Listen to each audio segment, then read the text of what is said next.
North Sentinel Island, the most dangerous place on Earth. For 60,000 years, the Sentinelese people have killed anyone who dared set foot on their shores. No exceptions, no mercy. The Indian government has declared it a no-go zone, and satellite images show armed warriors patrolling the beaches, ready to eliminate any threat to their ancient way of life. Kael had spent his entire life preparing for this moment, to become a guardian of his people's sacred isolation. But when he discovered the unconscious girl bleeding in the mangrove swamp, everything he believed shattered. She wasn't just any outsider. The strange markings on her skin, the metal device clutched in her hand, and the way the island's spirits seemed to whisper around her presence told him something impossible. She held the key to a prophecy his elders had hidden for generations. The tribal council would demand her death within hours. But Kael had seen something in her fevered dreams, visions of his island's future that terrified him more than breaking every law he'd sworn to uphold. What ancient secret was this girl carrying that could change everything the Sentinelese thought they knew about their world? Before we jump back in, tell us where you're tuning in from. And if this story touches you, make sure you're subscribed, because tomorrow I've saved something extra special for you. The morning mist clung to the mangroves like ancestral spirits reluctant to depart. Kael pushed deeper into the swamp, his carved spear cutting silently through the murky water. At 19, he was already recognized as one of the finest hunters in his village, but today felt different. The usual rhythm of the forest seemed disrupted, as if the very island held its breath. He had been tracking the wounded boar since dawn, following droplets of blood that led him further from the village than he had ever ventured alone. The elders spoke of this place in hushed tones, where the old spirits dwelled and where the boundaries between worlds grew thin. His grandfather had warned him never to hunt here, but the boar would feed 3 families, and Kael's pride had overruled caution. That's when he saw her. She lay half-submerged among the twisted roots, so still that for a moment he thought she was dead. Her skin was pale as bone, unlike anything Kael had ever seen. Dark hair spread around her like seaweed, and angry red wounds crisscrossed her arms and legs. But it was the markings that made his breath catch. Intricate symbols tattooed along her left shoulder that matched the forbidden drawings in the sacred cave. The same drawings his grandfather had made him swear never to speak of. Kael's training screamed at him to raise his spear, to fulfill his duty as protector of the Sentinelese. Outsiders were death. They brought disease, destruction, and the end of the old ways. Every warrior learned this before they could properly hold a weapon. Yet his feet remained rooted to the muddy bank. The girl stirred, her lips parting to release a soft moan. In her right hand she clutched a rectangular object made of metal and glass, sleek and impossibly smooth. It hummed with a faint energy that made the hair on Kael's arms stand upright. He had never seen its like, yet somehow it felt familiar, as if from a half-remembered dream. As he leaned closer, the device pulsed with blue light. Images flashed across its surface, pictures that moved like trapped memories. Kael jerked backward, nearly losing his footing on the slippery roots. In those brief moments, he had seen his island from above, surrounded by vast waters. But the island in the pictures was wrong, changed. Where the sacred mountain should stand, there was only empty sea. The girl's eyes fluttered open. They were the color of storm clouds, gray and deep. When she looked at him, Kael felt something shift in the air around them, as if invisible threads were being rewoven. She spoke a single word in a language he didn't recognize, yet somehow understood. "Please." Before he could react, her eyes rolled back and she fell unconscious again. But in that instant of connection, Kael had seen more than her plea for help. Images had flooded his mind, visions of great waters rising, of his people fleeing to higher ground, of choices that would determine whether his tribe survived or vanished, like smoke on the wind. The sound of drums echoed across the water.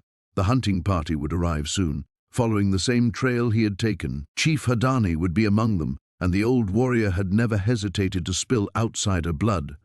The girl would be dead before the sun reached its peak, her body burned to ash and scattered to prevent contamination. Kanu looked down at the strange device still glowing in her grip. The prophecies spoke of a time when the waters would reclaim the land, when the Sentinelese would face a choice between isolation and extinction. His grandfather had died still guarding those secrets, but now Kanu wondered if this girl held the answers they had been waiting for. The drums grew louder. Soon, very soon, he would have to choose between the ancient ways that had protected his people for countless generations and the terrifying possibility that everything was about to change forever. The stranger's chest rose and fell in shallow gasps as Kael dragged him further from the water's edge. Salt crystals glittered on dark skin burned raw by sun and sea, and strange markings covered his arms, not the ritual scars of the people, but something else entirely. Something that spoke of the forbidden world beyond the coral barriers. Kael's hands trembled as he knelt beside the unconscious man. Every teaching, every story whispered around the evening fires, every warning carved into the sacred stones screamed at him to fulfill his duty. The ancestors watched from the forest shadows, their displeasure already stirring the wind into restless whispers through the palms. Yet something held him back. Perhaps it was the way the stranger's fingers clutched a piece of driftwood even in unconsciousness, fighting for life with the same desperation Kael had felt when the great wave nearly claimed him as a child.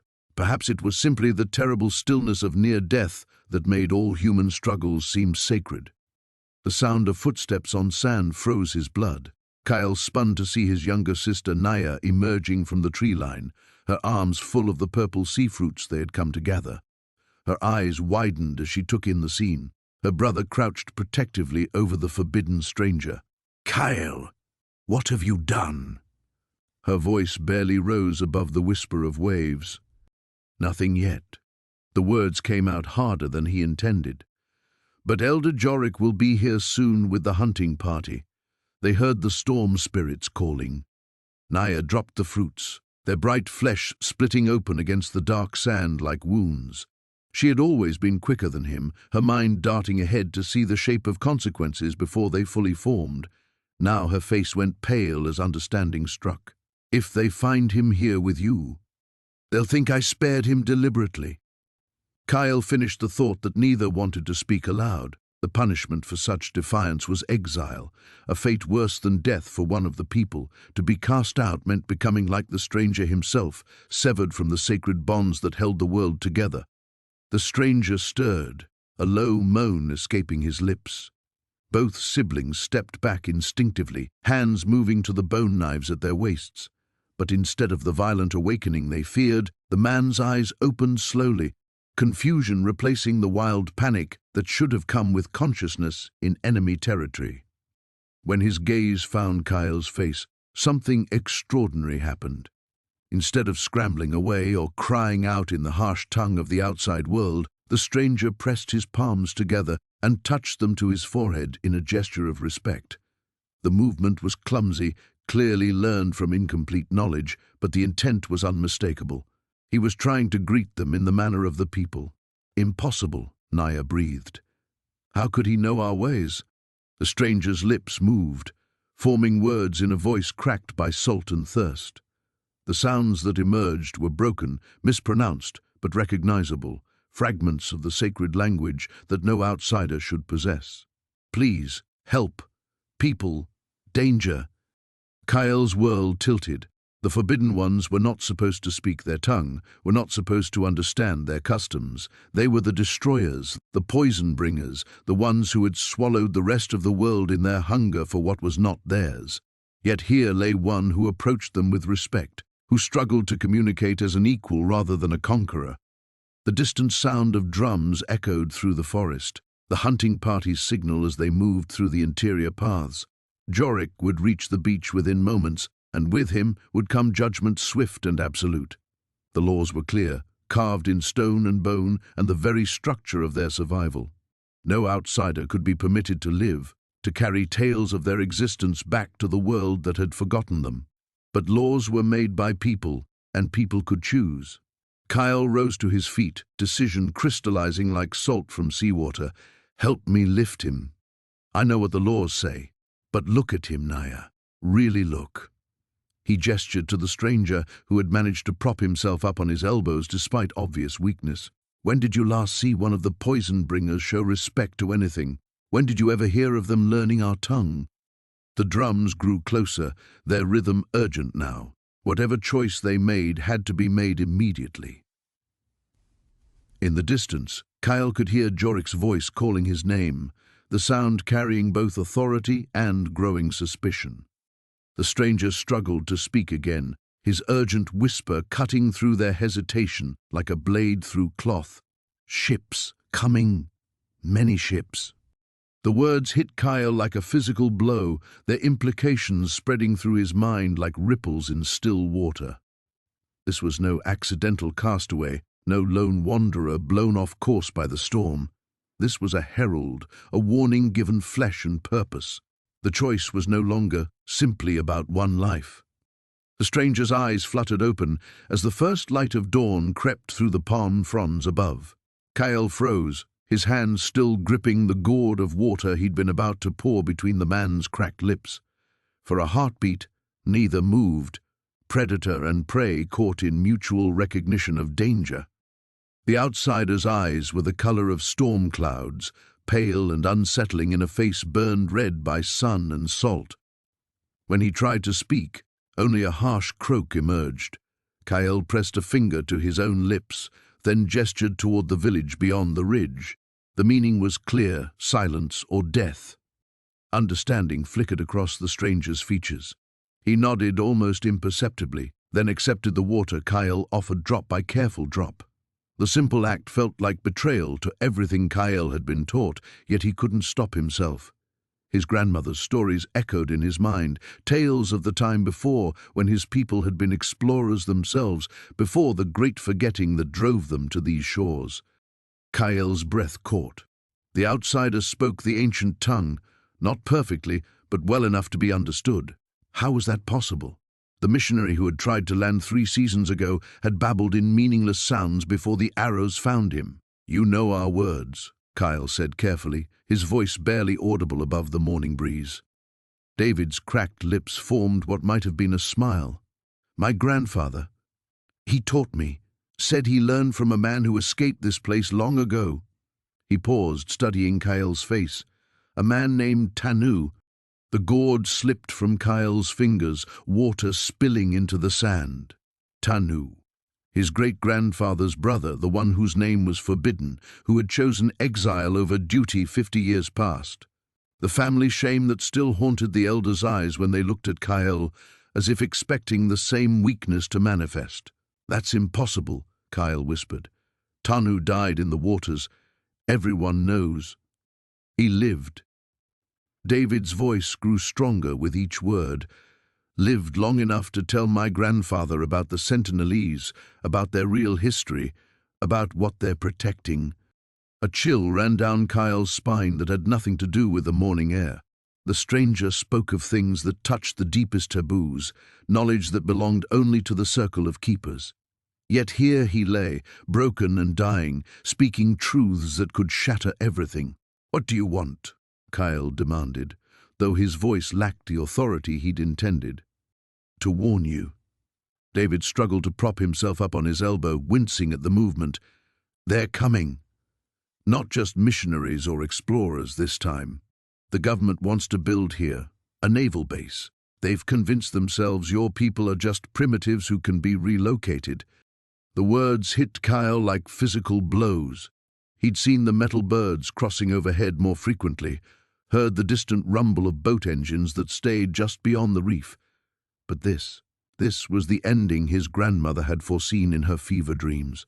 When? The question escaped before he could stop it. 2 weeks, maybe 3. They're waiting for the monsoon season to pass. David's storm-grey eyes locked onto Kael's. But that's not the worst part. They know about the sanctuary. Kael's blood turned to ice. The sanctuary, the hidden cave system beneath the island where the true treasures lay protected. Not gold or gems, but something far more precious.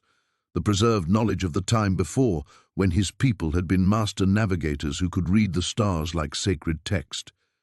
The government couldn't possibly know. How? The word came out as barely a breath. Satellite imaging. Ground-penetrating radar. They can see what's down there, even if they don't understand what it is yet.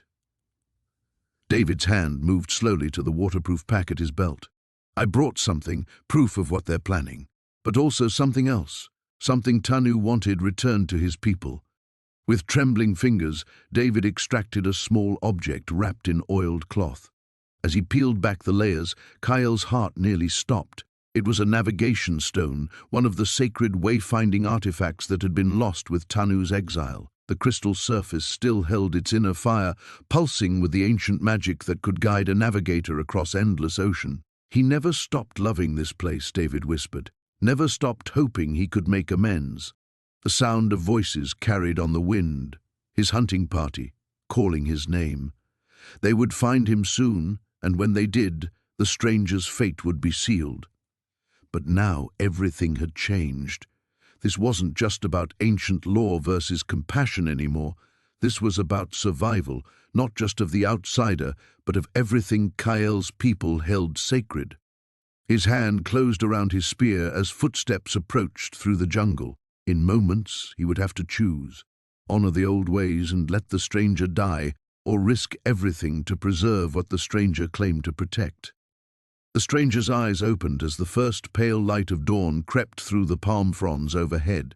Kael had been awake for hours, sitting cross-legged beside the makeshift shelter, his spear within arm's reach. Every sound from the forest had tensed his muscles, the crack of a branch, the whisper of leaves, the distant call of his people beginning their morning rituals. The outsider struggled to sit up, wincing as movement pulled at the coral cuts across his chest. His skin had lost the deathly pallor of the previous night, though angry red welts marked where the sea had tried to claim him.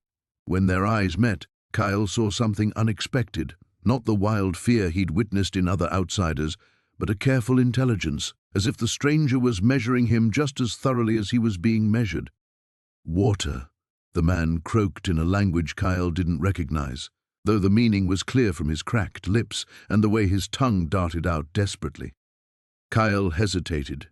Each act of kindness was another step away from the path his ancestors had walked for thousands of seasons, yet he found himself reaching for the coconut shell he'd filled at the stream before sunrise. The stranger drank greedily, some of the precious liquid running down his chin to mix with the salt still crusted there. "Thank you," the outsider whispered, and though the words were foreign, gratitude needed no translation. From the direction of the village came the rhythmic beating of the morning drums, calling the tribe to gather. Soon, hunting parties would spread across the island like fingers of a searching hand. Kael's absence would be noted, questioned. His father would assume he was following the boar tracks they'd discovered yesterday, but that excuse would only hold until the sun reached its peak. The stranger was studying him with those unsettling pale eyes. "I know what you're thinking," he said, his voice stronger now. "You're wondering why you haven't killed me yet." Kael's grip tightened on his spear. Did this man understand their language? Impossible. No outsider had ever... "Your face," the stranger continued in his alien tongue, reading Kael's expression like tracks in sand. "It's the same look my daughter gets when she finds an injured bird. She knows her mother will make her put it out of its misery, but she can't bring herself to do it." The mention of family sent an unexpected pang through Kael's chest. He thought of his own sister, Naya, barely old enough to string a fishing net. What would she think of him if she knew he sat here, sharing water with the enemy of their people? A branch snapped somewhere in the forest, closer than it should have been. Both men froze, the stranger's eyes wide with new understanding of his precarious situation. Kael rose smoothly to his feet, every sense straining toward the sound. The forest had fallen too quiet. No bird calls, no rustle of small creatures in the undergrowth. "They're coming," he whispered, though he knew the stranger couldn't understand the words. The man's face had gone ashen again, but not with fear for himself. "The boat," he said urgently, pointing toward the hidden cove. "There are others. If your people find them..." Kael's blood turned to ice. Others? How many? Were they already on the island, spreading like a plague through the sacred groves where his ancestors slept? The drums from the village had changed their rhythm, shifting to the rapid, staccato beat that meant danger. Without thinking, he grabbed the stranger's arm and hauled him to his feet. The man swayed, clearly still weak, but determination burned in those foreign eyes. Together they pushed through the dense vegetation toward the shore, Kael's mind racing ahead to calculate distances, hiding places, possible routes of escape. But escape to where? This was an island, finite and small. There was nowhere to run that his people couldn't track, no corner of this world they didn't know intimately. He was buying time with no plan for how to spend it. The sound of voices carried on the morning breeze, his cousin Tarek's distinctive laugh, the deeper rumble of his uncle's commands.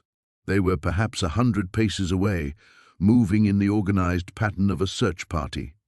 In moments, they would find the shelter, the signs of recent habitation, the tracks leading toward the forbidden shore. The stranger stumbled, his strength failing. Kael caught him before he could fall, feeling the man's fever-hot skin against his arm. Whatever drove this outsider, whatever desperate purpose had brought him across the endless waters, it burned in him like a fire that would not be quenched. "Please," the man gasped, his eyes boring into Kael's with desperate intensity. "The others, they don't know. They think this is just another island. If I can reach them, warn them." Behind them, the voices grew closer. Ahead lay the narrow path to the cove, to answers, to a choice that would define not just this moment, but all the moments that would follow. Kael made his decision. The forbidden outsider's fever broke at dawn, but consciousness brought no relief. Maya watched from the shadows as the pale man's eyes fluttered open, immediately widening with terror as he took in his surroundings. The traditional healing hut, with its woven palm walls and smoke-darkened ceiling, must have seemed like another world to him. "Please," the stranger whispered in his foreign tongue, words Maya had been secretly learning from the scattered debris that occasionally washed ashore. "Don't hurt me." Maya stepped forward slowly, hands visible and empty. The outsider's breathing quickened, but he was too weak to flee. His dark hair was matted with salt and blood, and the strange blue coverings on his legs were torn and stained. Most disturbing were his eyes, not the warm brown of the people, but a startling grey like storm clouds over the reef. "You live," Maya said in his own language, the words feeling clumsy on his tongue. The stranger's expression shifted from terror to shock. "You speak English? How do you—" The man tried to sit up, then collapsed back with a groan. "My boat. The storm." Maya nodded toward the doorway where fragments of white fiberglass lay scattered like broken bones. "Your vessel is destroyed. The reef spirits were not kind to your passage."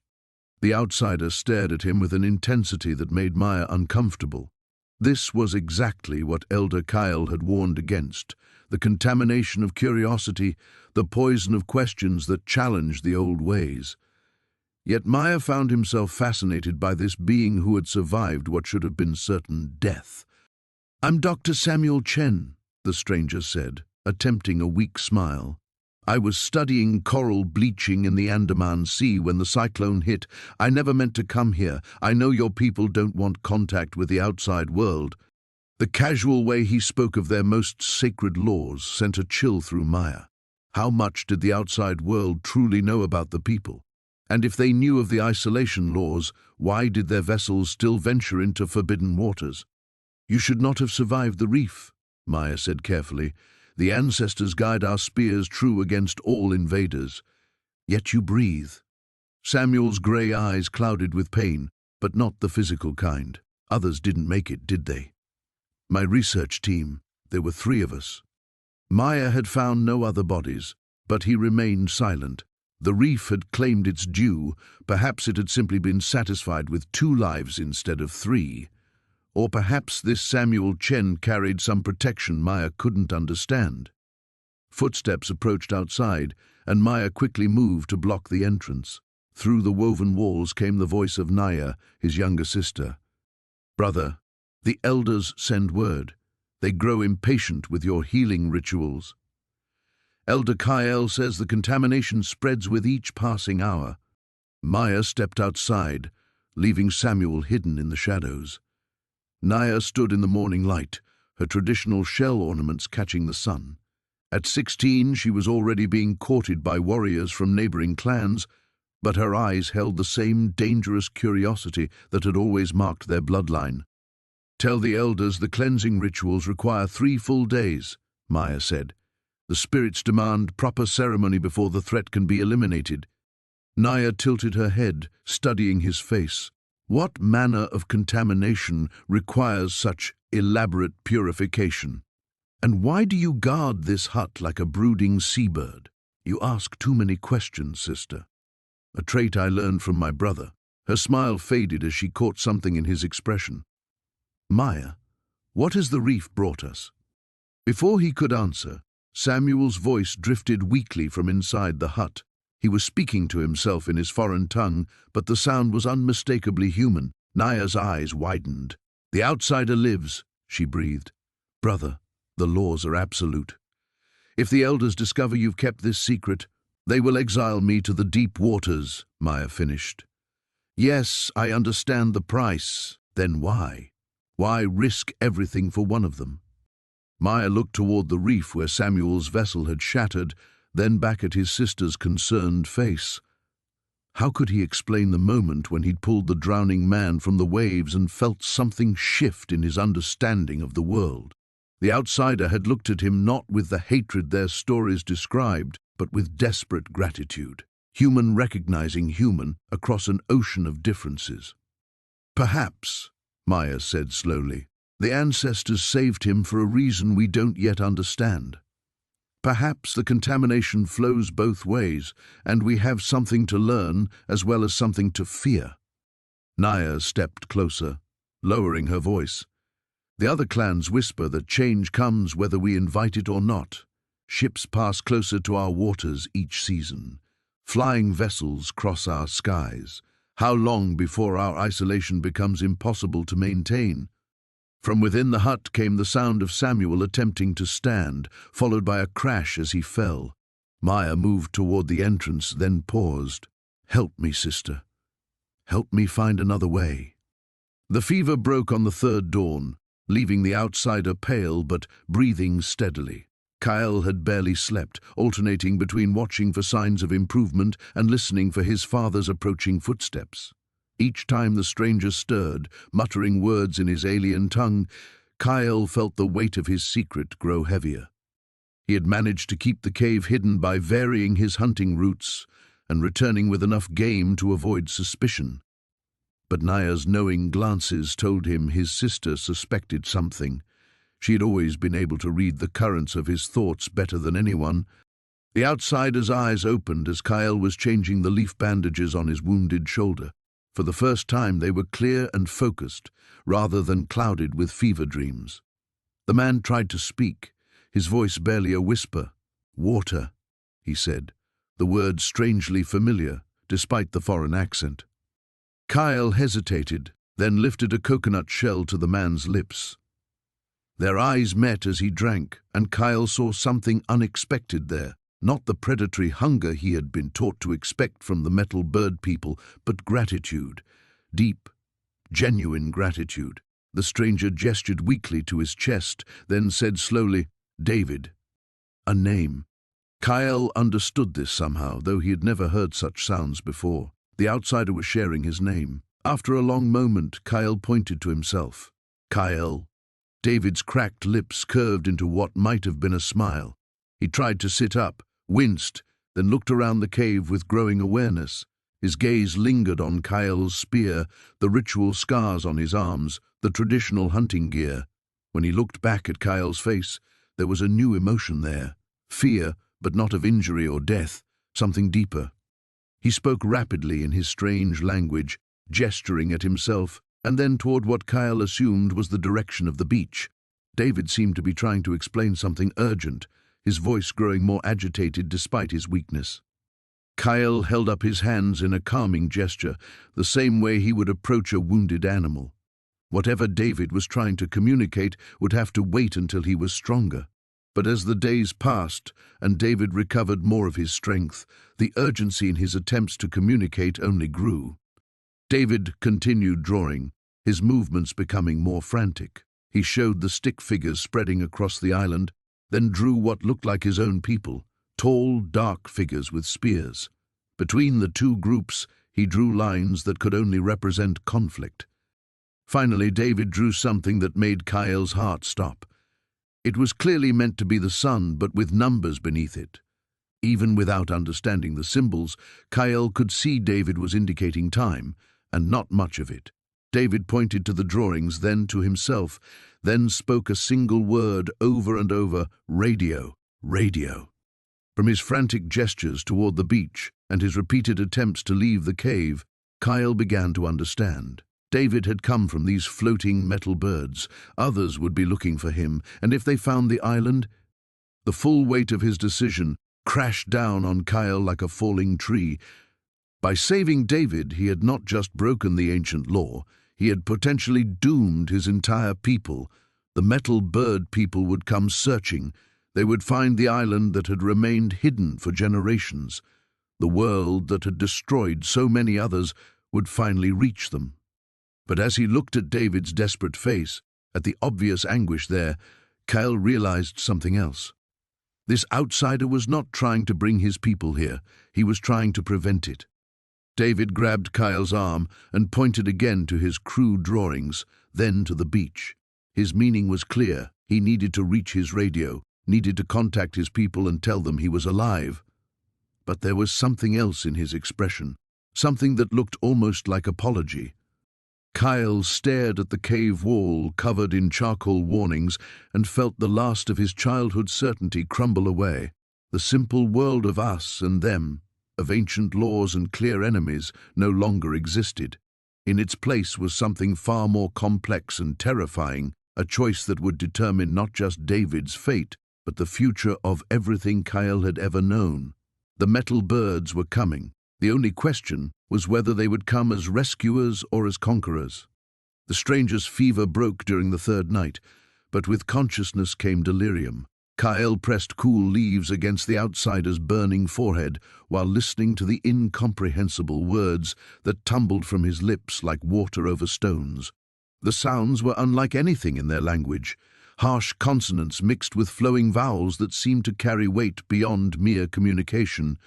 "Please," the stranger whispered, the first word Kael almost understood. Then came a torrent of foreign speech, punctuated by what sounded like names. "Sarah, Michael, the coordinates." Kael glanced toward the cave entrance where Naya kept watch. Her silhouette was tense against the pale dawn light filtering through the jungle canopy. They had been taking shifts for 3 days now, and exhaustion weighed heavily on both of them. More concerning was what they had observed from their hidden vantage point. The elders had organized search parties. "They're expanding the perimeter," Naya reported in hushed tones when she returned to the cave's depths. "Jorek led a group past the red rocks yesterday. They're not just looking for signs of intrusion anymore, they're hunting." The stranger stirred, his eyes opening for the first time since the fever had taken hold. They were the color of deep water, unlike the dark brown eyes of the Sentinelese. When his gaze fell upon Kael, fear flickered across his features, followed quickly by recognition. "You," he said in accented but clear Sentinelese. "You saved me." Kael's hand instinctively moved to his spear. "You speak our tongue." "Learned before coming." The stranger struggled to sit up, wincing as movement aggravated his injuries. "My name is David Chen. I'm a linguist." Naya stepped forward from the shadows. "Why are you here? What do you want from our people?" David's eyes widened as he took in their hostile postures, the weapons they carried, the isolation of the cave. "You're hiding me," he realized. "From your own tribe." "Answer her question," Kael demanded. The stranger, David, closed his eyes for a long moment. When he spoke again, his voice carried a weight that seemed too heavy for his slight frame. "There are ships coming, big ships. In 2 days, maybe 3, They carry men with weapons and machines. They mean to study your island, your people.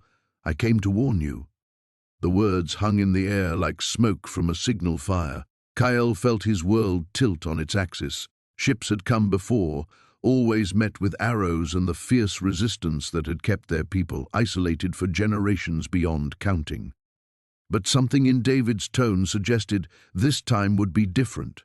"How many ships?" Naya asked. "3. Research vessels with military escort. They have permission from the mainland government, official documents. They believe your people are specimens to be studied." Kael's grip tightened on his spear until his knuckles went white. "And you? Are you one of them?" "I was." David's admission came like a physical blow. "I was hired to document your language, to help establish communication protocols. But when I learned what they really intended, the medical experiments, the forced relocations, the cultural preservation that would destroy everything your ancestors built, I couldn't be part of it." "So you came alone," Kael said slowly, "to warn people who should kill you on sight?" "Yes." The simple honesty of it stunned them into silence. Outside the cave, the morning calls of birds provided a soundtrack to the most important conversation of their lives. Kael studied David's face, searching for deception and finding only exhaustion and determination. "My grandfather would say you're lying," Naya said finally. "That outsiders always lie." "Your grandfather would be right to be suspicious," David replied. "But I have proof." From a waterproof pouch secured around his waist, he produced a rectangular device that glowed with inner light. Images appeared on its surface, aerial photographs of their island, detailed maps marking fresh water sources and village locations, documents with official seals.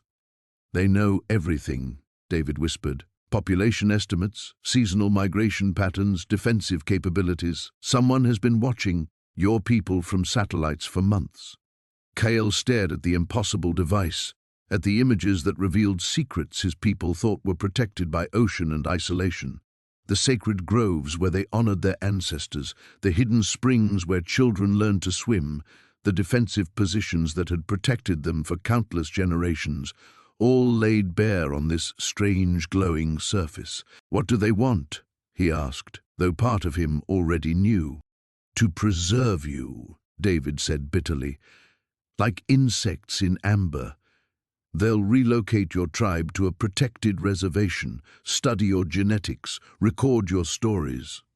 They call it salvation, but it's extinction with extra steps." Naya sank to her knees beside them. "How long do we have?" David checked another device, this one displaying symbols that shifted like living things. 46 hours until the first ship reaches your waters, maybe less." The weight of impossible choice settled on Kael's shoulders like a burial shroud. The morning brought whispers that spread through the village like smoke from a dying fire. Kael found himself at the center of sideways glances and hushed conversations that ceased whenever he drew near. The elders had spoken in council until the moon reached its highest point, their voices carrying across the settlement in urgent, deliberate tones. Naya approached him as he checked his fishing nets near the water's edge, her expression grave. "They're coming for you," she said without preamble. "Elder Thorn convinced the council that your actions with the outsider have corrupted the sacred boundaries." Kael's hands stilled on the woven fibers. "What does that mean?" "Purification," she whispered. "They want to perform the ritual of severance.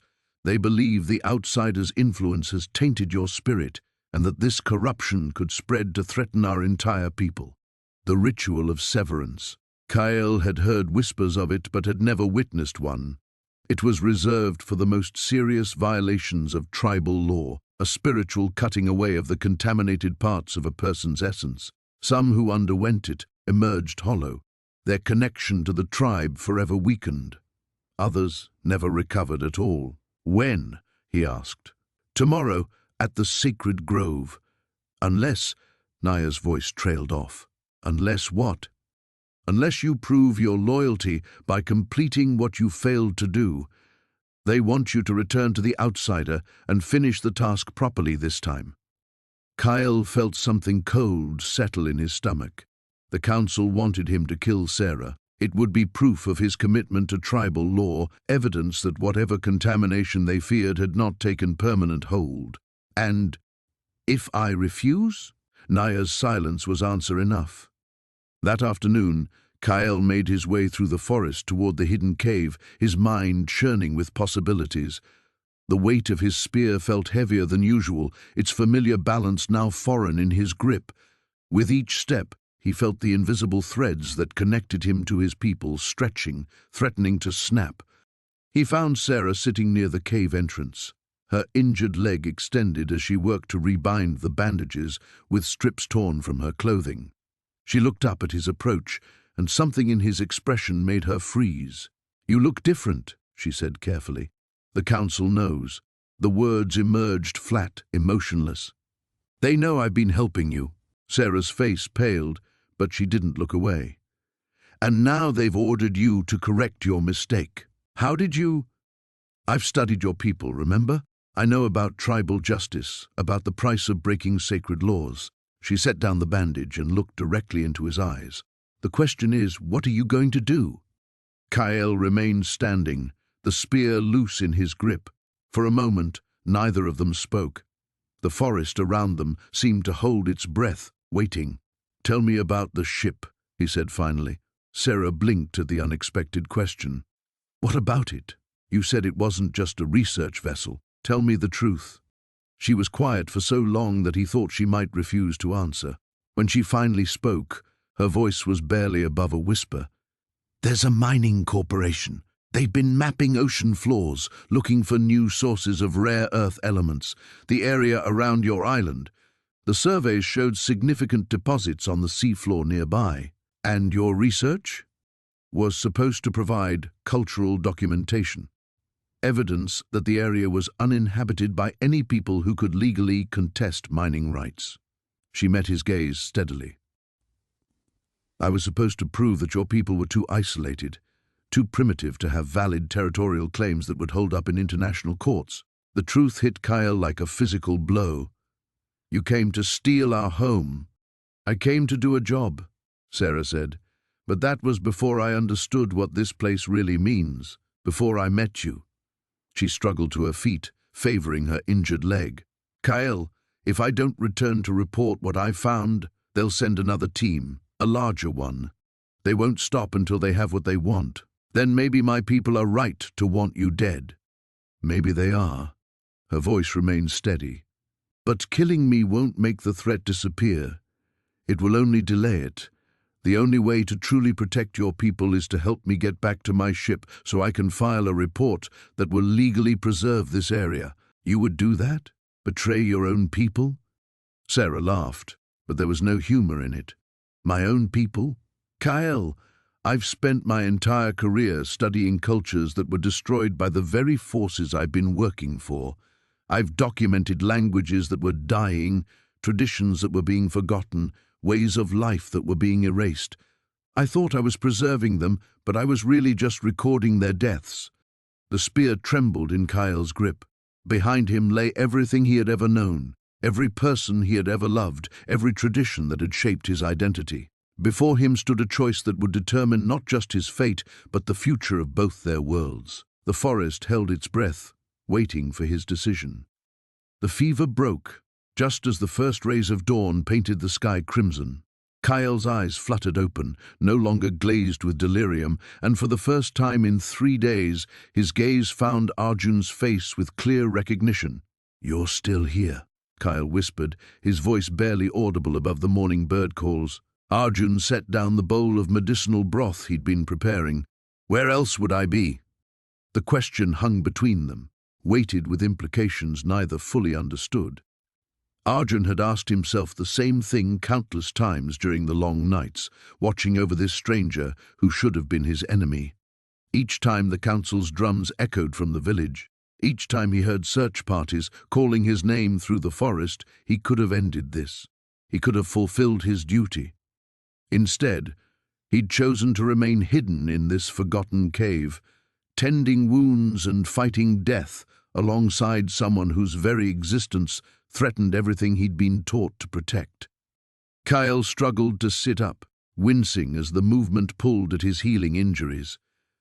The others from my expedition, did any of them survive the storm? Arjun's expression darkened. There were others? 2 more boats. We got separated in the cyclone. Kael's eyes searched Arjun's face desperately. Please, I need to know if they made it. The anguish in the outsider's voice stirred something uncomfortable in Arjun's chest. He'd spent the past 3 days seeing only the individual before him, wounded, vulnerable, grateful for each sip of water and gentle touch. He'd almost forgotten that Kael represented something larger, more dangerous. I've seen no others, Arjun said carefully. But if there were more like you, they're not like me. The words came out more forcefully than Kael's weakened state should have allowed. That's why I'm here. That's why I had to reach your island first. Arjun leaned forward, suddenly alert. What do you mean? Kael closed his eyes, as if the weight of his mission pressed down on him like a physical force. My government. They know about your people.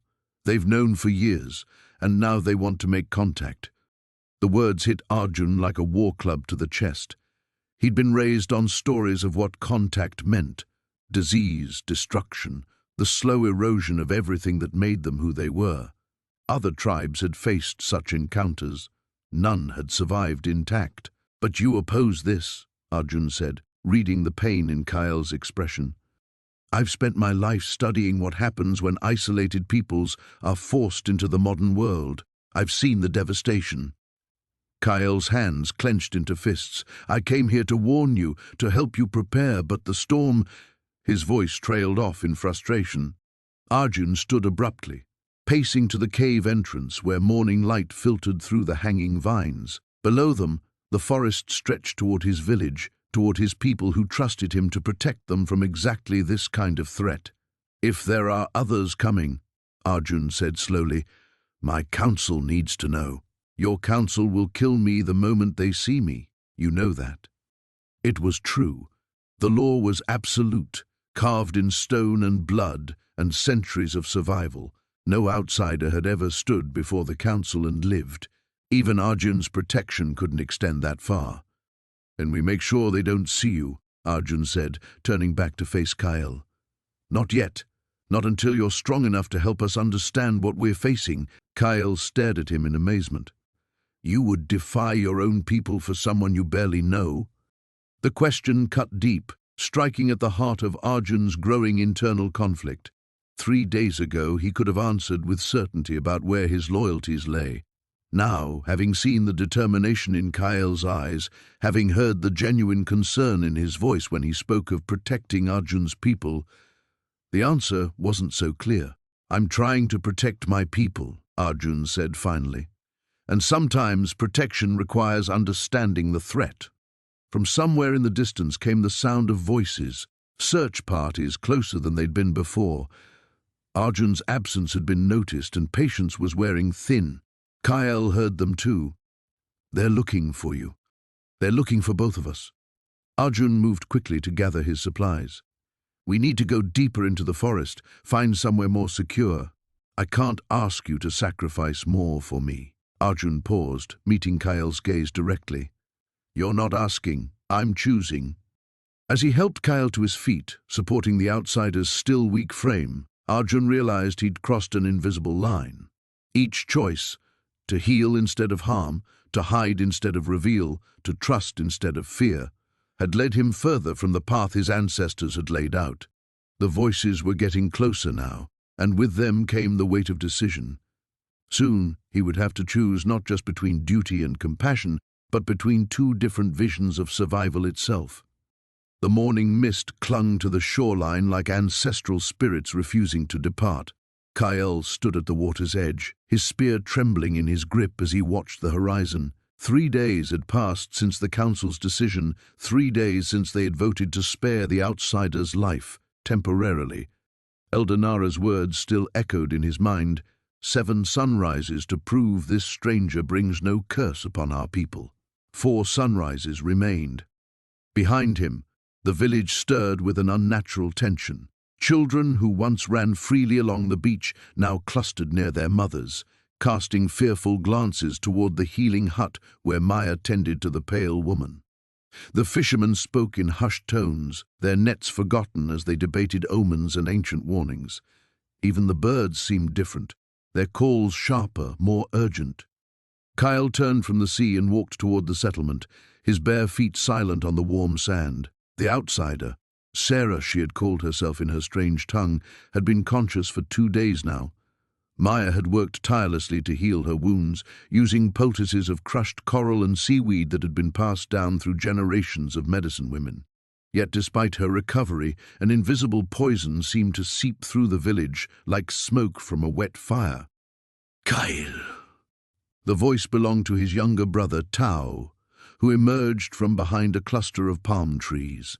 At 15, Tao possessed all the fierce certainty that Kael remembered having at that age, before doubt had begun its slow erosion of his convictions. "Father wants to see you, now."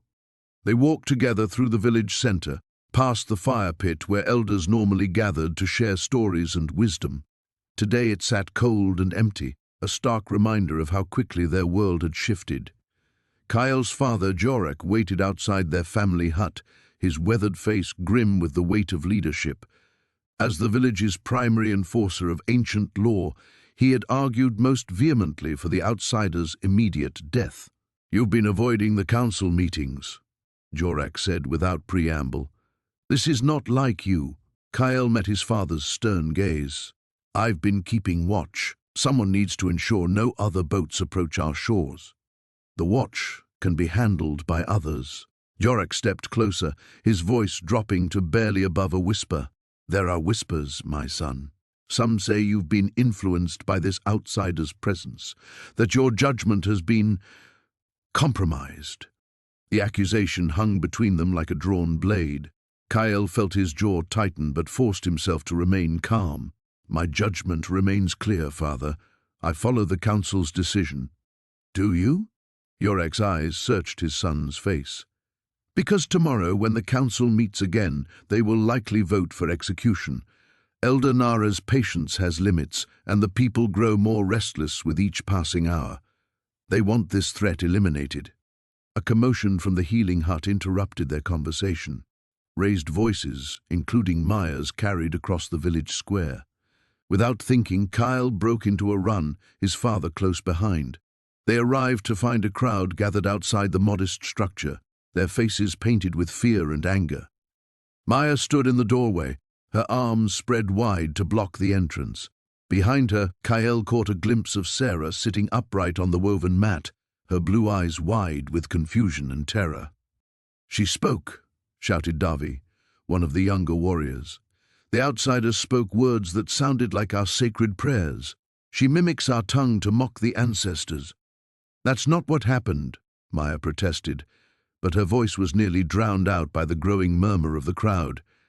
"She was only trying to thank me for the healing. She learns quickly, as any intelligent person would." Elder Nara pushed through the crowd, her ancient frame moving with surprising authority. She studied Sarah through the doorway, her clouded eyes somehow seeing more than anyone else present. "Bring her out," she commanded. "Let us hear these words for ourselves." Maya hesitated, then stepped aside. Sarah rose slowly, favoring her injured leg, and emerged into the harsh daylight. Her skin, though burned by sun and salt, had begun to take on a healthier hue. She looked around at the circle of dark faces, each one filled with suspicion and barely contained hostility. "Thank you," Sarah said in halting but recognizable Sentinelese. For life, for healing." She gestured toward Maya, then pressed her palms together in what Kael recognized as a gesture of gratitude common among outsider peoples. The crowd erupted in angry shouts. Some called for immediate execution, others demanded she be thrown back into the sea. But Elder Nara raised a gnarled hand, and gradually silence fell. "4 sunrises remain," the elder said, her voice carrying the weight of absolute authority. "But the council will meet tonight. We cannot wait longer while our people live in fear." As the crowd dispersed, Kael caught Sarah's eye for just a moment. In her gaze, he saw not the cunning of an invader or the madness of corruption, but something far more dangerous to his certainty. He saw hope, intelligence, and an unmistakable humanity that transcended the color of skin or the shape of features. The fever broke just before dawn, leaving Sarah weak but lucid for the first time in days. Kael watched her breathing steady as the orange light filtered through the cave entrance, casting dancing shadows on the stone walls. She opened her eyes slowly, focusing on his face with confusion that gradually gave way to recognition. "You're still here," she whispered, her voice hoarse but clearer than it had been. Kael nodded, offering her water from a carved gourd. As she drank, he noticed the angry red lines around her infected wound had begun to fade. The elder's medicine was working, though he wondered what price would come with Mamatelu's help. "How long?" Sarah asked, struggling to sit up against the cave wall. 3 days since the fever started. 7 since you came to our shore. Kael helped her adjust her position, noting how the simple movement exhausted her. "You spoke in your sleep, strange words in your tongue." Sarah's eyes widened with alarm. "What did I say?" "Names, mostly. Someone called David, and you spoke of great floating villages on the water far beyond the horizon." Kael watched her face carefully. "Are there others like you out there? Others who might come looking?" The question hung between them like smoke from a dying fire. Sarah closed her eyes, and Kael saw a pain there that had nothing to do with her physical wounds.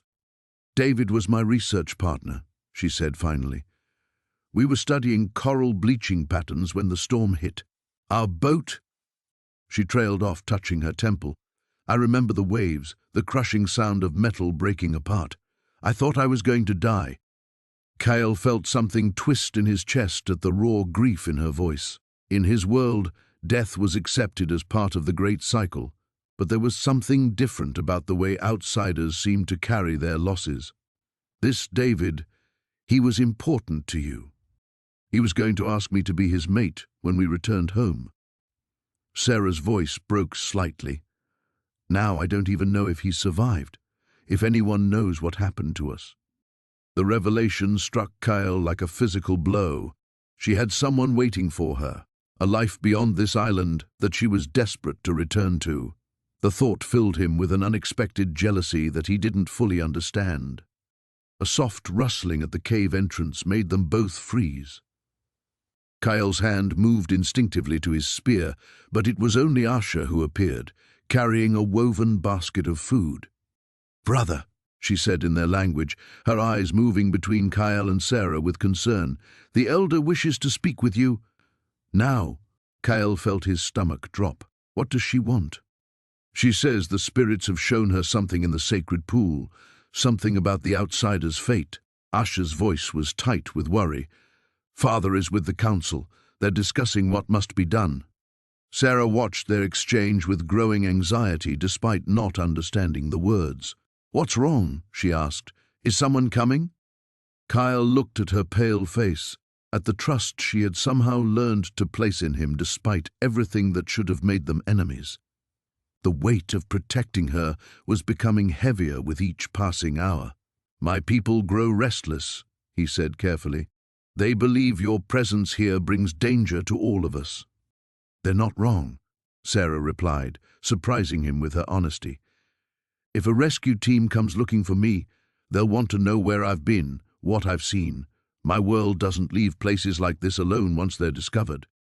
The simple truth of her words cut through Kael like a sharp blade. He'd been so focused on keeping her alive that he hadn't fully considered the implications of her eventual rescue. Even if he managed to save her, he might be dooming his entire people in the process. "There might be a way," Sarah continued, her voice gaining strength. "If I could reach my equipment, what's left of it, I might be able to signal that I'm alive without revealing exactly where I am. Buy us some time." Asha stepped forward, understanding more of the outsider's language than she usually let on. "You would do this? Keep our secrets?" Sarah met her gaze directly.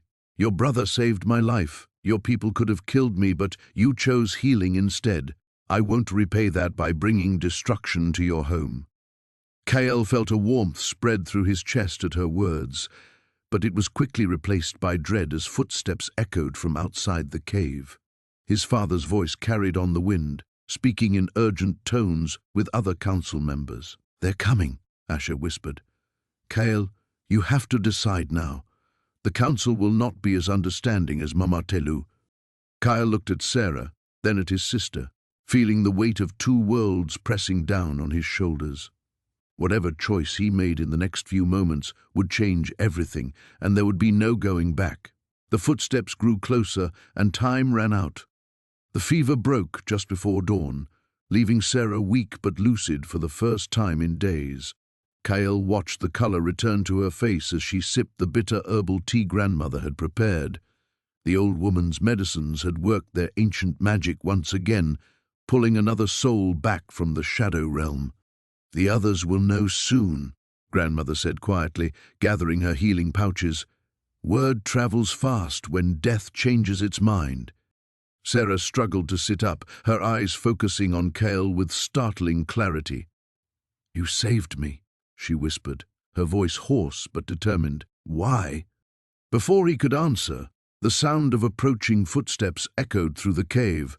Kael's hand instinctively moved to his spear as three figures emerged from the morning shadows. Chief Namal led the group, his weathered face carved from stone, flanked by two senior warriors whose hands rested meaningfully on their weapons. "So the outsider lives," the chief observed, his voice carrying no warmth. "And my son continues to defy the laws that have protected us for 1,000 generations." Kael rose slowly, placing himself between Sarah and the warriors. "She was dying, father. Would you have me abandon my humanity? I would have you remember your duty." Chief Namal stepped closer, his presence filling the small cave. "The council has deliberated. The outsider must face judgment at first light tomorrow. You will not interfere again."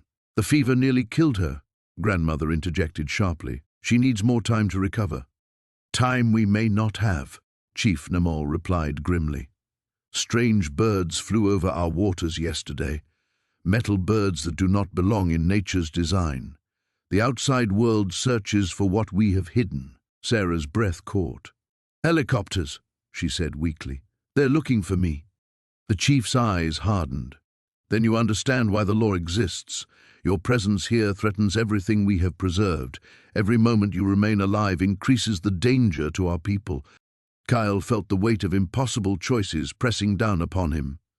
Through the cave entrance, he could see smoke rising from the village fires, marking another day of life continuing as it had for countless generations. But he could also feel the change in the air, the electric tension that preceded great storms. "What if there was another way?" Sarah said suddenly, struggling to her feet despite her weakness. "What if I could help protect you instead of endangering you?" Chief Namal laughed harshly. "You speak of protection while your metal birds circle our home like vultures." "Because they don't understand," Sarah pressed on, her voice gaining strength. "They see your isolation as hostility, your privacy as aggression. But I've lived among you.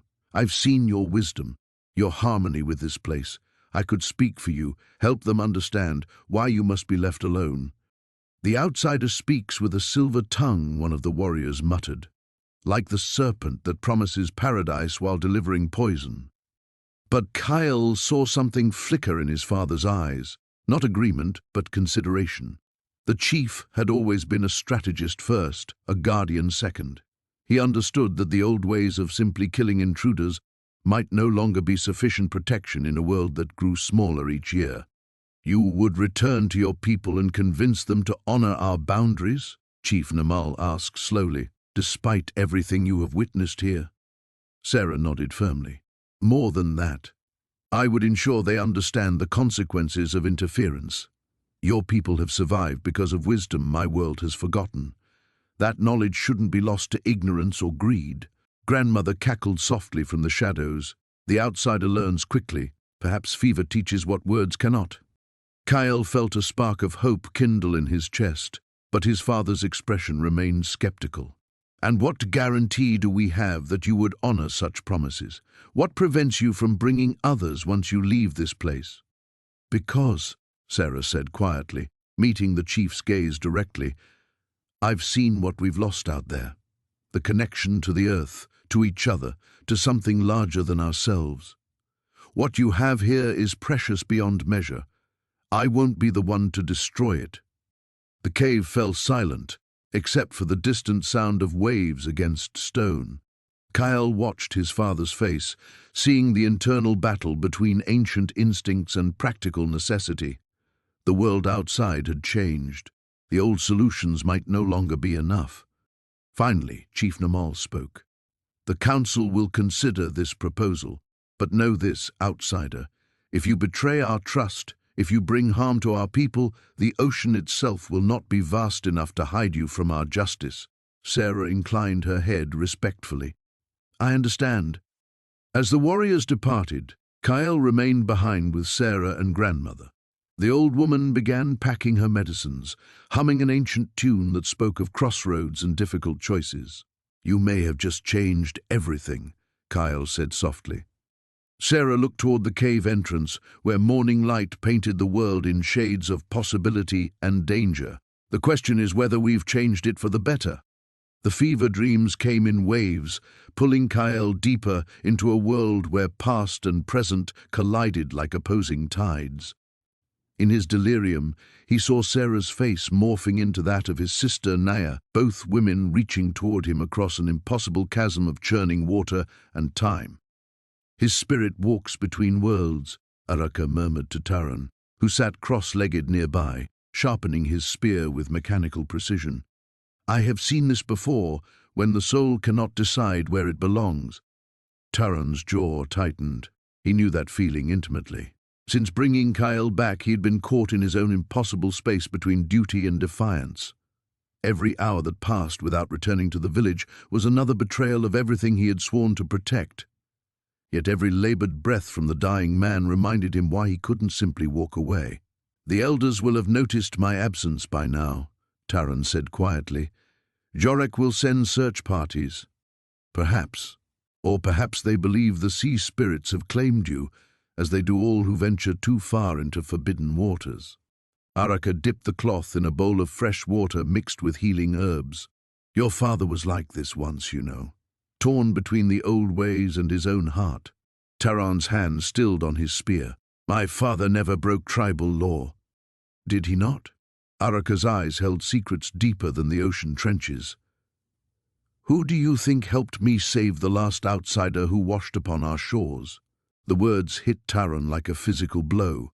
That's impossible. The records show what the elders chose to preserve. Araka's voice carried the weight of decades of hidden truth. Your father understood, as you are beginning to understand, that sometimes survival requires adaptation, not just tradition. Before Taran could respond, Kael stirred, his eyes fluttering open with newfound clarity. The fever had broken sometime during the night, leaving him pale but lucid. He tried to sit up, wincing at the pain that shot through his bandaged torso. Easy, Taran said, moving to steady him. You nearly died. Kael's gaze moved between the two men, processing his surroundings. The cave was deeper than he had initially realized, its walls painted with intricate symbols that seemed to dance in the flickering firelight. Some were familiar from his anthropological studies, while others were utterly alien, suggesting a cultural evolution that had occurred in complete isolation. How long? Kael's voice was barely a whisper. 3 days, Araka replied. Your body fought hard against the coral poison. Most men would not have survived. Kael nodded weakly, then fixed his attention on Taran. Why didn't you let me die? It would have been easier for you. The question hung in the air like smoke. Taran had asked himself the same thing countless times over the past 3 days. Every rational part of his mind screamed that he should have left Kael to the sea's judgment. It would have solved everything, preserved the sacred boundaries that had protected his people for generations. I don't know, Taran admitted finally, perhaps because I have seen too much death already. Or perhaps, Araka interjected, because some bonds transcend the barriers we build around ourselves. As if summoned by the shaman's words, the sound of distant voices echoed from somewhere beyond the cave entrance. Taran's blood turned to ice. He recognized Jorak's commanding tone, even muffled by rock and distance. "They've found us," he breathed. Araka rose swiftly, his aged body moving with surprising agility. "There is another way out, through the underwater passage at the back of the cave, but the outsider is too weak for such a journey." Kael struggled to his feet, swaying but determined. "I won't let you face punishment because of me. Help me reach my equipment, and I'll try to signal my ship." "Your ship?" Taran stared at him. "You said you were alone." "I am, but there's an emergency beacon in my pack. If it still works, it will bring a rescue team." Kael met Taran's eyes with desperate intensity. "You've shown me mercy when you had every right to kill me. Let me return that gift. Help me leave your island, and your people can remain hidden as they always have been." The voices grew closer, and Taran could make out individual words now. Jorak was organizing a systematic search of the coastal caves. They had perhaps minutes before discovery became inevitable. Taran looked between the two men who had irrevocably changed his world, weighing choices that would determine the fate of everyone he had ever loved. In the distance, the sea whispered promises of freedom and threats of destruction in equal measure. The morning mist clung to the shore like ancestral spirits, reluctant to depart. Kael stood at the water's edge, watching the last of the rescue boats disappear beyond the reef. The outsider woman was gone, taking with her the only bridge between his world and theirs. But she had left something behind, knowledge that burned in his chest like swallowed fire. Behind him, the village stirred with uneasy whispers. Word of the night's events had spread faster than smoke through dry leaves. Some elders demanded his immediate exile. Others spoke of cleansing rituals that would take days to complete. All agreed that the ancient balance had been shattered. "You have brought change to our shores." Elder Nara's voice carried the weight of generations. She approached slowly, her weathered hands clasped before her. "The question now is whether it will nourish us or poison us." Kael turned to face her, seeing in her eyes the same uncertainty that plagued his own heart. The woman spoke of sickness coming to her people, a sickness that spreads like wildfire through their villages. "Their troubles are not ours," Nara replied, but her voice lacked its usual conviction. She said our isolation makes us vulnerable, that if the sickness reaches us, we have no protection. Kael's words hung in the salt-tinged air, no knowledge of how to fight it. The elder's expression darkened. "For countless generations, our separation has been our shield. Why should we trust the words of an outsider?" Before Kael could answer, young Tani came running down the beach, her feet kicking up sprays of sand. "The Fire Mountain speaks!" she gasped, pointing toward the island's volcanic peak. "Strange lights dance in its crater." Both Kael and Nara turned to look. Above the jungle canopy, an orange glow pulsed against the morning sky. Not the steady red of flowing lava, but something altogether different. Something that seemed to pulse with unnatural rhythm. "The ancestors are restless," Nara murmured. "First the outsider, now this. The signs multiply like storm clouds." Kael felt a chill that had nothing to do with the ocean breeze. The woman, Dr. Sarah Chen, had spoken of more than just disease. She had mentioned changes in the earth itself, warming waters, rising seas. Could the mountain's strange behavior be connected? "I must go to the crater," he said suddenly. Nara grasped his arm. "The mountain is sacred ground. Only the spirit speakers may—" "The old ways are not enough." The words erupted from Kael with surprising force. "Can't you see? The world beyond our shores is changing, and those changes will reach us whether we acknowledge them or not. We can face them with knowledge or we can face them blind, but we will face them." The elder released his arm, studying his face with ancient eyes. "You speak like your father did, before the sea claimed him. He too believed that isolation was not safety but weakness." Kael's breath caught. His father's death while attempting to venture beyond the reef had been spoken of only in whispers.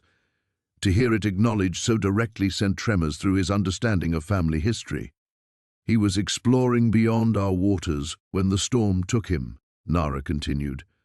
"Not fishing, as we told the village, not hunting. He was trying to learn what lay beyond, to understand the outer world that seemed to press ever closer to our shores." The revelation struck Kael like a physical blow. "Why tell me this now?" "Because his spirit calls out through you. Because the mountain's fire and the outsider's words speak the same warning." Nara's voice grew heavy with sorrow and resolve. "And because the choice you face is the same one he faced, whether to remain safely ignorant or dangerously informed." A sound from the jungle made them both turn. Mako emerged from the green shadows, his face grave, his hands stained with earth. "The plants in the sacred grove are dying," he reported. "The leaves yellow and fall, though no season calls for it. The fruit shrivels on the vine." Nara's weathered face went pale. "Show me." They followed Mako into the jungle's embrace, where dappled sunlight filtered through the canopy like scattered coins. The sacred grove lay in a natural clearing, its ancient trees having witnessed countless generations of ceremonies and offerings. But now, as they entered the hallowed space, Kael saw what Mako had described. The vegetation showed signs of distress that defied explanation. Leaves that should have been vibrant green hung limp and discolored. The very air seemed heavy, oppressive in a way that had nothing to do with humidity. "The outsider spoke of this too," Kael said quietly. "Changes in growing patterns, in the health of plants and animals. She called it part of a larger sickness affecting the entire world." Nara knelt beside a withering fern, her fingers hovering over its dying fronds without quite touching them. When she looked up, tears tracked down her cheeks. "Perhaps," she said slowly, "it is time to listen to voices beyond our own." The storm had passed, but its aftermath painted the sky in bruised purples and angry reds as Kael stood at the water's edge, watching the approaching boats. 3 vessels cut through the choppy waters. 2 carried his own people, their familiar silhouettes unmistakable even in the fading light. The 3rd boat flew colors he didn't recognize, but the rigid posture of its occupants spoke of military precision. Behind him, Sarah struggled to sit upright against the makeshift shelter they'd built from palm fronds and driftwood. Her fever had broken during the night, but she remained weak, her breathing shallow.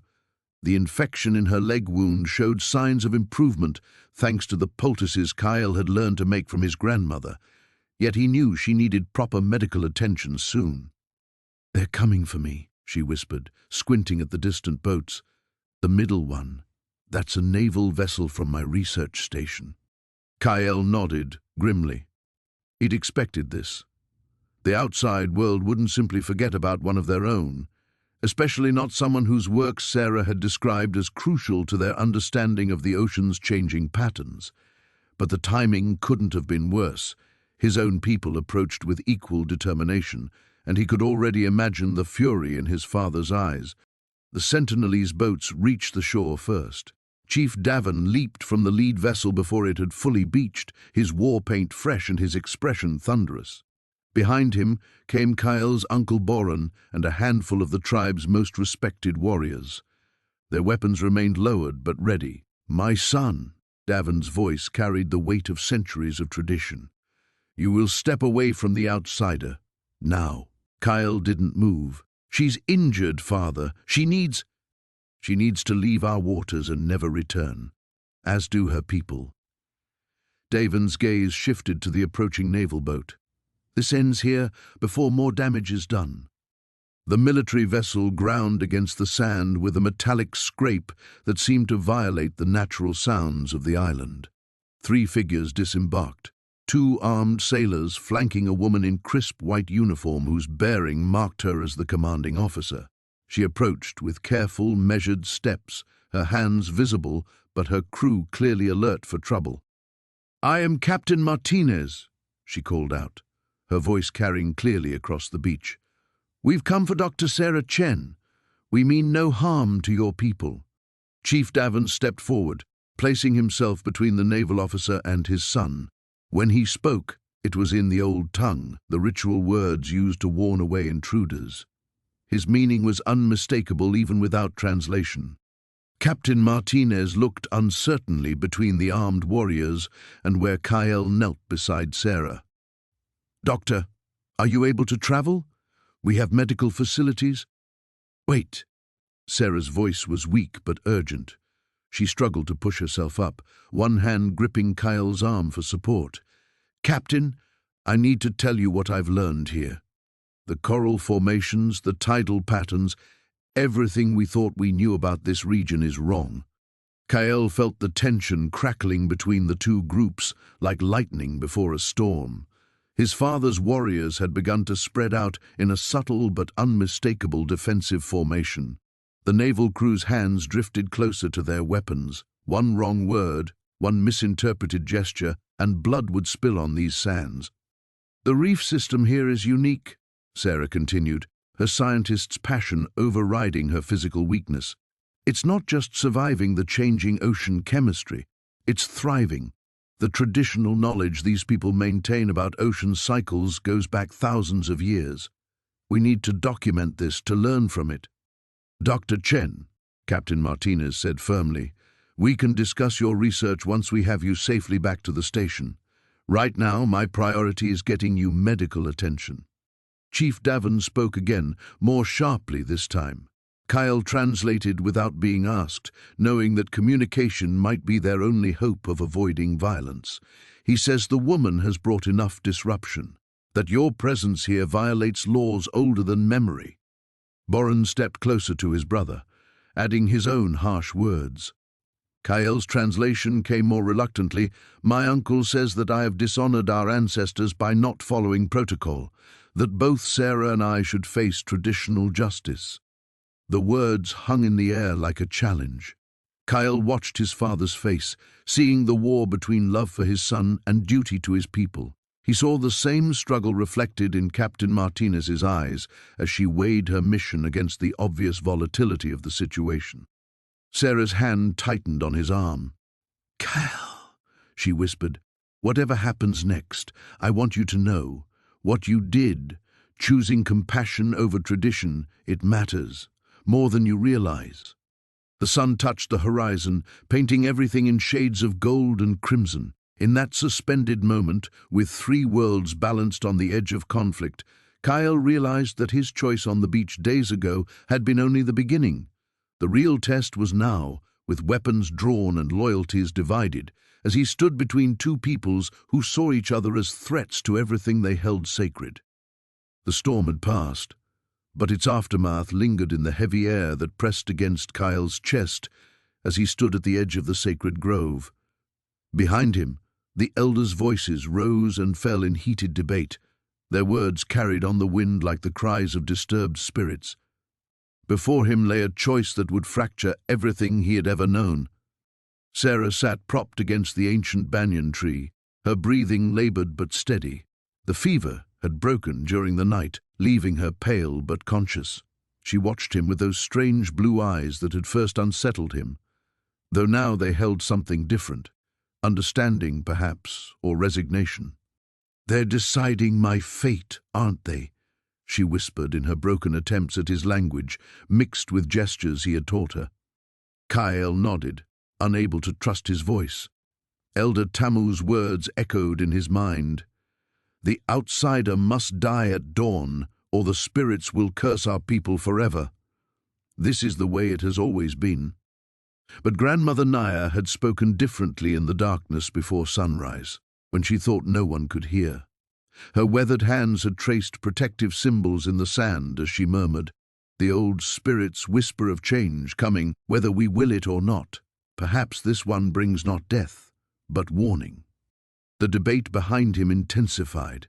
Kael recognized his father's voice among the others, steady and certain as always, advocating for tradition, for law, for the killing that would restore balance to their world.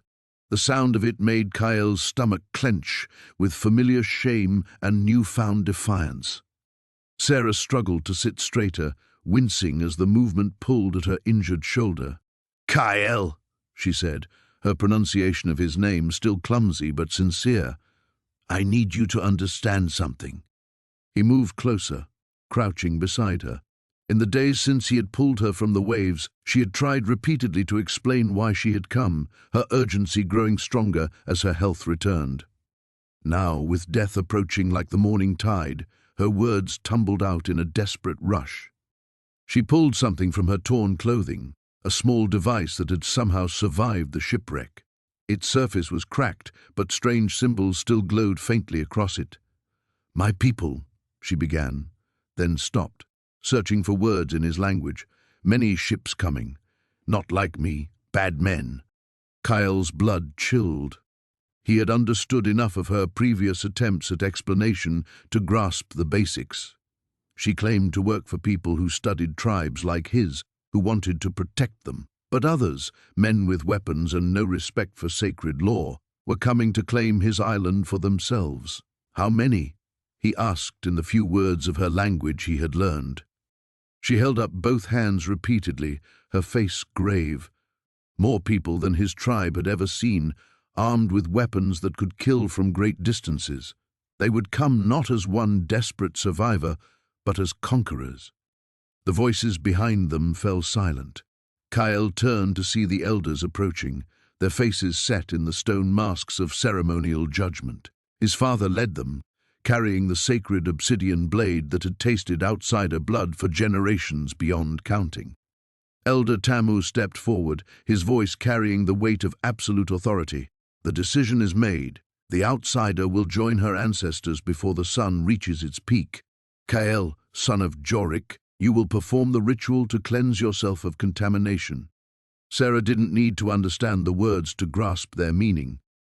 She looked at Kael with something that might have been pity, not for herself, but for him, for the choice he now faced between the law that had shaped him and the knowledge that following it might doom his people. Kael stood slowly, feeling the weight of every eye upon him. The sacred blade gleamed in his father's hands, its edge sharp enough to separate spirit from flesh with a single stroke. He had been trained since childhood to wield it without hesitation, to serve as both protector and executioner for his people. But Sarah's broken words echoed in his mind, "Many ships coming." He thought of his sister Lyra, barely past her naming ceremony, who still believed the world beyond their shores held only death and chaos, of the children who played in the surf, innocent of the storm gathering on the horizon, of Grandmother Naya's whispered warnings about change coming whether they willed it or not. His father extended the blade toward him, handle first. The obsidian caught the morning light and threw it back in fragments like his fractured certainty. "Take it, my son," Jorik said, his voice thick with emotion. "Prove that you are still one of us." Kael's hand trembled as he reached forward.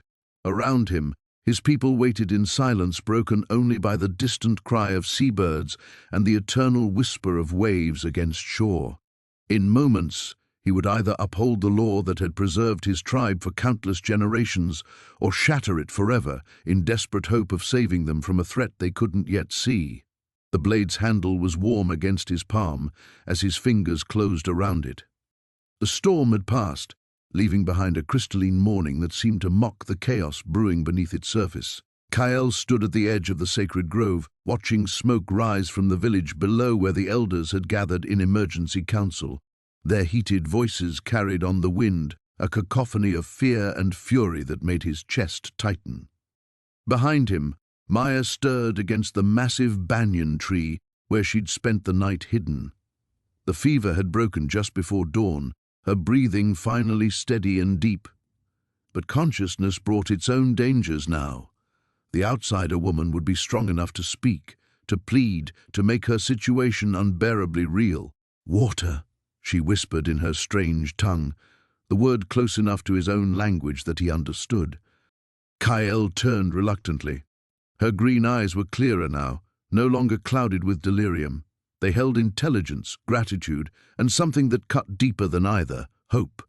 She believed he would continue to help her. The trust in her gaze felt like a blade between his ribs. He offered her the coconut shell filled with fresh rainwater, careful not to let their fingers touch.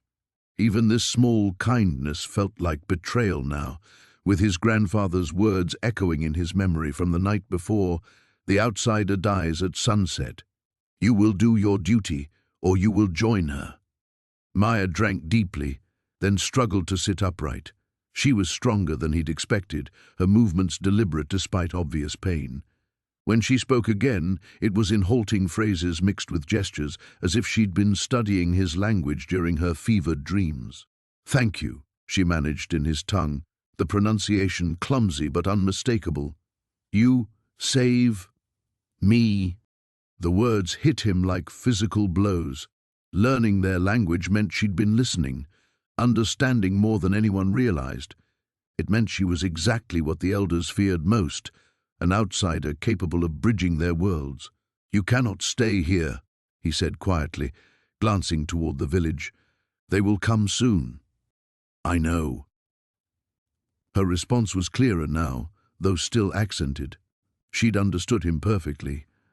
"My people. They think your people dangerous, savage. But you," she gestured helplessly, searching for words. "You are not what they say." Kael's throat constricted. If she knew their language, she'd also heard the stories he'd shared during her delirium. Stories of their creation myths, their sacred places, the very heart of what made his people who they were. Knowledge that outsiders had killed for throughout history. "What you know," he began, then stopped. How could he explain that her understanding made her more dangerous, not less? That every word she'd absorbed made it more impossible for the elders to let her live? A conch shell sounded from the village, 3 long blasts that made his blood freeze, the death call. They were coming. Maya heard it too, her face paling. "What is that?" Before he could answer, the sound of approaching footsteps crashed through the underbrush. Kael spun to see his younger brother Tane burst into the clearing, chest heaving from running. "Kael, you have to come now," Tane gasped. "Grandfather sent me to warn you. The council has decided. They're organizing a hunting party, but not for the outsider, for you." His eyes found Maya and widened. "They know you've been helping her. They're calling it contamination. They say you're lost to us now." The words struck Kael like lightning. In trying to save Maya, he'd condemned himself. The realization should have brought despair, but instead he felt something unexpected, clarity. "How long do we have?" he asked. "Maybe an hour. I told them you'd gone to check the southern shores." Tane stepped closer, his young face creased with worry. "Brother, there's still time. If you come back now, if you help them find her." "No." The word came out stronger than Kael had expected. He looked at Maya, who was watching the exchange with growing understanding, then back at his brother. "I won't trade her life for mine." Tane's eyes filled with tears. "Then you're really choosing her over us? Over your own family?" The question cut deep, but Kael realized it was the wrong question entirely. "I'm choosing what's right over what's easy, what our ancestors would truly want us to be." From the village came the sound of voices growing louder, more organized. The hunting party was forming. Maya struggled to her feet, using the tree for support. "I will not let you die for me," she said firmly. "There must be another way." But even as she spoke, Kael could see the impossible situation closing around them like a trap. The island was small, the forest finite. His people knew every cave, every hidden path, every possible refuge. There was nowhere to run that wouldn't eventually become a dead end, unless they stopped running altogether. An idea began to form in his mind, dangerous, unprecedented, but perhaps their only chance, not just for survival, but for something larger than either of their worlds had dared imagine. The hunting horns sounded again, closer now. It was time to make a choice that would change everything. The storm had passed, leaving the island washed clean under a crystalline dawn. Kael stood at the edge of the sacred grove, watching as the last of the government boats disappeared beyond the horizon. Dr. Sarah Chen's device lay in pieces at the bottom of the deepest trench, its secrets forever sealed beneath fathoms of dark water. His father, Naku, approached with measured steps, the tribal council following at a respectful distance. The elder's weathered face showed no anger now, only a profound weariness that seemed to age him before Kael's eyes. "You have broken laws older than memory," Naku said, his voice carrying across the still air. "Yet you have also preserved what those laws were meant to protect." Kael touched the pendant at his throat, the carved bone warm against his skin. Sarah had understood its significance in those final moments, the symbol of balance between preservation and adaptation, between isolation and wisdom. She had chosen to destroy her own work rather than see his people become specimens in a world that would never truly understand them. "The outsider spoke truth in her final words," continued Naku. "There will be others. The world beyond our shores grows more desperate, more curious. We cannot remain invisible forever." From the assembled council, old Mira stepped forward.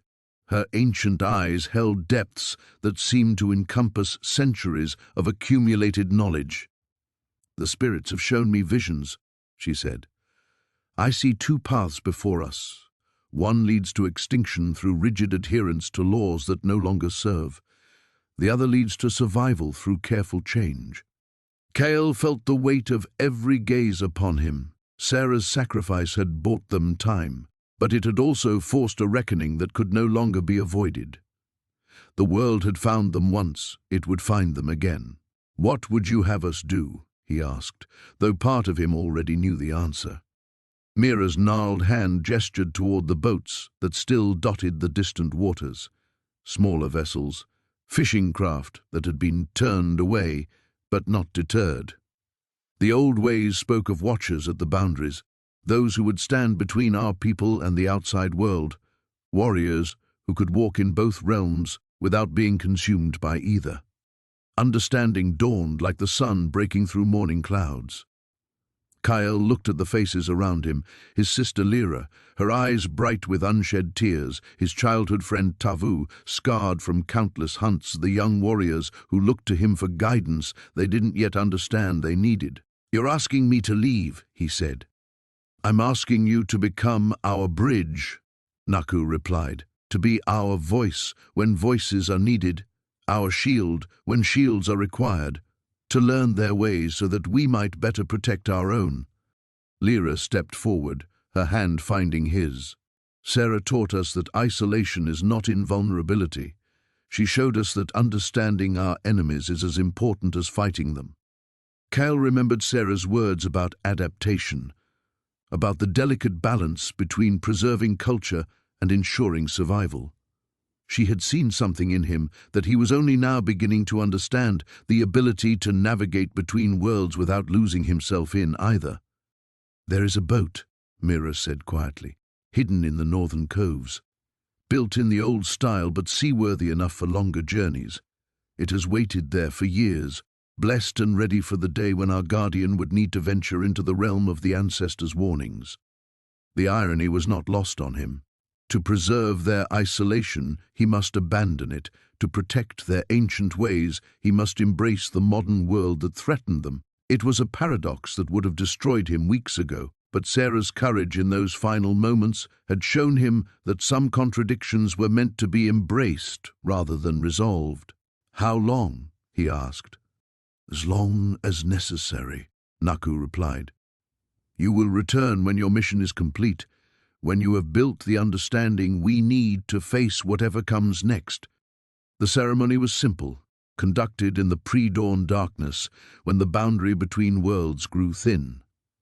The tribal elders painted his face with symbols of protection and purpose, marking him as one who walked between realms. His weapons were blessed, his provisions consecrated, his mission sanctified by traditions that bent rather than broke under the weight of necessity. As the sun rose, painting the ocean in shades of gold and crimson, Kael pushed the small boat into the gentle surf. Behind him his people stood silent on the beach, not in farewell, but in affirmation of a future they would build together despite the distance that would separate them. He thought of Sarah as he raised the sail, of her final smile, and the trust she had placed in him to do what was necessary rather than what was expected. The pendant at his throat caught the morning light as he turned his face toward the horizon, toward a world that would test everything he believed about himself and his people. The island grew smaller behind him, but its strength remained in his heart, guiding him forward into uncertainty with the unshakable knowledge that some bridges could only be built by those willing to stand at their center, holding both sides together through the force of their conviction.